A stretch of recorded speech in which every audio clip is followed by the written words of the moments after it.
Om Namo Bhagavate Ramakrishnaya. Letters of Swami Vivekananda. Arise, awake, onward. I only tell you this, that whoever reads this letter will imbibe my spirit. Have faith, onward. Swami Vivekananda. Letter number 179. Return to Srimati Mrinalini Bose from Deoghar, Vaidyanath, 3rd January 1899. Dear Mother, some very important questions have been raised in your letter. It is not possible to answer them fully in a short note. Still, I reply to them as briefly as possible. 1. Rishi, Muni or God. None has power to force an institution on society. When the needs of the times press hard on it, society adopts certain customs for self-preservation. Rishis have only recorded those customs. As a man often resorts even to such means as are good for immediate self-protection, but which are very injurious in the future. Similarly, society also not unfrequently saves itself for the time being. But these immediate means which contributed to its preservation turn out to be terrible in the long run. For example, take the prohibition of widow marriage in our country. Don't think that rishis or wicked men introduced the law pertaining to it. Notwithstanding the desire of men to keep women completely under their control, they never could succeed in introducing those laws without betaking themselves to the aid of a social necessity of the time. Of this custom, 2 points should be specially observed. A. Widow marriage takes place among the lower classes. B. Among the higher classes, the number of women is greater than that of men. Now, if it be the rule to marry every girl, it is difficult enough to get one husband apiece. Then how to get in succession 2 or 3 for each? Therefore has society put one party under disadvantage. That is, it does not let her have a second husband who has had one. If it did, one maid would have to go without a husband. On the other hand, widow marriage obtains in communities having a greater number of men than women, as in their case, the objection stated above does not exist. It is becoming more and more difficult in the West too for unmarried girls to get husbands. Similar is the case with the caste system and other social customs. So, if it be necessary to change any social custom, the necessity underlying it should be found out first of all, and by altering it, the custom will die of itself. Otherwise, no good will be done by condemnation or praise. 2. Now the question is it for the good of the public at large that social rules are framed or society is formed?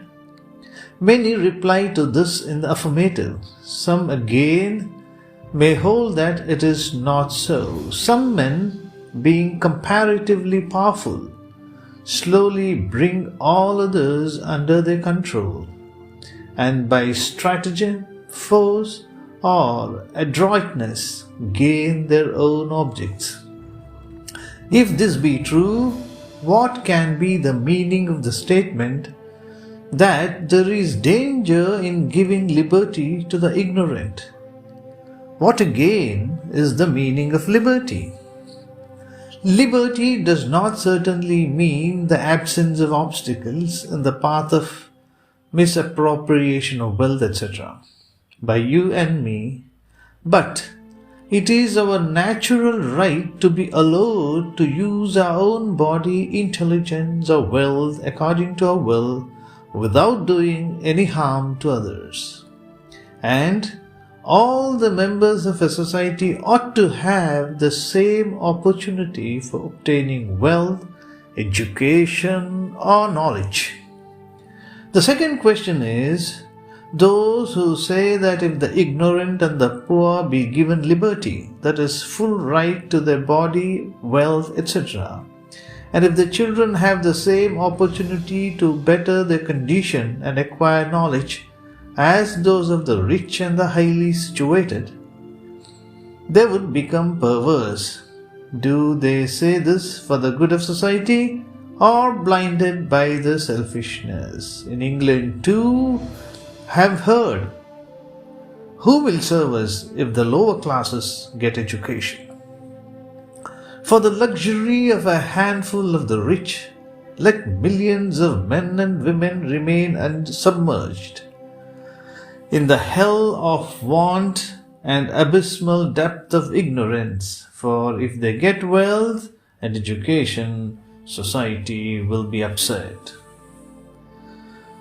For the luxury of a handful of the rich, let millions of men and women remain submerged in the hell of want and abysmal depth of ignorance, for if they get wealth and education, society will be upset. Who constitute society? The millions, or you, I, and a few others of the upper classes. Again, even if the latter be true, what ground is there for our vanity that we lead others? Are we omniscient? Uddared atmanatmanam, one should raise the self by the self. Let each one work out one's own salvation. Freedom in all matters, that is, advance towards mukti, is the worthiest gain of man. To advance oneself towards freedom, physical, mental, and spiritual, and help others to do so, is the supreme prize of man. Those social rules which stand in the way of the unfoldment of this freedom are injurious, and steps should be taken to destroy them speedily. Those institutions should be encouraged by which men advance in the path of freedom. That in this life we feel a deep love at first sight towards a particular person who may not be endowed with extraordinary qualities is explained by the thinkers of our country as due to the associations of a past incarnation. Your question regarding the will is very interesting. It is the subject to know. The essence of all religions is the annihilation of desire, along with which comes of a certainty the annihilation of the will as well, for desire is only the name of a particular mode of the will. Why again is this world? Or why are these manifestations of the will? Some religions hold that the evil will should be destroyed and not the good. The denial of desire here would be compensated by enjoyments hereafter. This reply does not, of course, satisfy the wise. The Buddhists, on the other hand, say that desire is the cause of misery. Its annihilation is quite desirable. But like killing a man in the effort to kill the mosquito on his cheek, they have gone to the length of annihilating their own selves in their efforts to destroy misery according to the Buddhistic doctrine. The fact is, what we call will is an inferior modification of something higher. Desirelessness means the disappearance of the inferior modification in the form of will and the appearance of that superior state. That state is beyond the range of mind and intellect. But though the look of the gold moher is quite different from that of the rupee and the paise, yet, as we know for certain, the gold moher is greater than either. So, that highest state, mukti or nirvana, call it what you like, though out of the reach of the mind and intellect, is greater than the will and all other powers. It is no power, but power is its modification, therefore it is higher. Now, you will see that the result of the proper exercise of the will, first with motive for an object and then without motive, is that the willpower will attain a much higher state. In the preliminary state, the form of the Guru is to be meditated upon by the disciple. Gradually, it is to be merged in the Ishta.